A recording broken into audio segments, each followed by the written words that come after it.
My dad beat the shit out of me when I was growing up. I was the first black baby born in this hospital called Miller Fillmore in Buffalo, New York. My dad owned skating rinks, he owned bars, he ran prostitutes from Canada to Buffalo, New York. My dad was a big time pimp, big time, anything bad about a person, big time hustler. He was American, you know that movie with Denzel Washington? Mm-hmm. He was that, but not that bad. Right. You know, he wasn't that big, but that's what it reminds me of. He was that kind of guy. And beat the shit out of me, beat the shit out, out of my mom. There was an incident one time when my mom got knocked out on top of the stairs and he drug her down the stairs by her hair. And at 6 years old, I'll never forget this. In my mind, I was always afraid. My whole life I was afraid, but I had this fucking voice, this conscience that would always be battling me, saying, hey, you gotta get up and do something. I didn't want to do shit. I was just afraid, but that voice would force me to get up. And my dad, I tried to beat him up, whatever, at 6, and I get my ass kicked. So this went on for several years. And I have a big time learning disability because my dad didn't believe in us going to school. So my dad, it was about the business, the skating rink and the bar. So the skating rink opened about 7 o'clock at night. And this is the time I was able to walk. So about 4, 5, 6 years old, 8, 9. And I go to the skating rink at 7 o'clock at night. And I worked the skating rink until 10 at night.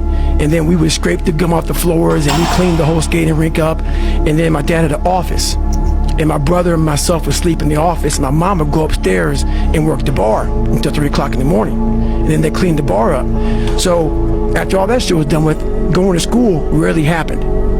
So when I went to school, I was all kind of, my learning disability. I had social anxiety. I was just a jacked up kid from living in this tortured home. From the outside looking in, we lived in an all-white neighborhood, and then we would travel to the ghetto of Buffalo, New York, where the skating rink was at. So we worked around mostly blacks, and I lived around mostly whites, but no one knew what was going on in that house on 201 Paradise Road. It's crazy. But my mom got courage to finally leave him when I was about 8 years old. We moved to a small town in Brazil, Indiana, and that's when the real war started for me. And Brazil, Indiana is a small town. Great people, a lot of great people. And I say that because a lot of people get offended. And I'm going to get to the point why they get offended. There was about maybe 10 black families at about 10,000 people in the town. And in 1995, the KKK marched in the 4th of July parade.